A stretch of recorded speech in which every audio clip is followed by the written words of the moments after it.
పట్టుదలతో చేస్తే సమరం తప్పకుండా నీదే, విజయం కష్టపడితే రాదా ఫలితం పదరా సోదరా. నీ ధైర్యం తోడై ఉండగా ఏ సాయం కోసం చూడక, నీ ధ్యేయం చూపే మార్గంలో పోరా సూటిగా.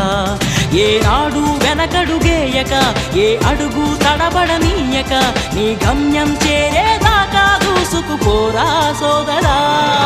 పట్టుదలతో చేస్తే సమరం తప్పకుండా నీదే, విజయం కష్టపడితే రాదా ఫలితం పదరా సోదరా.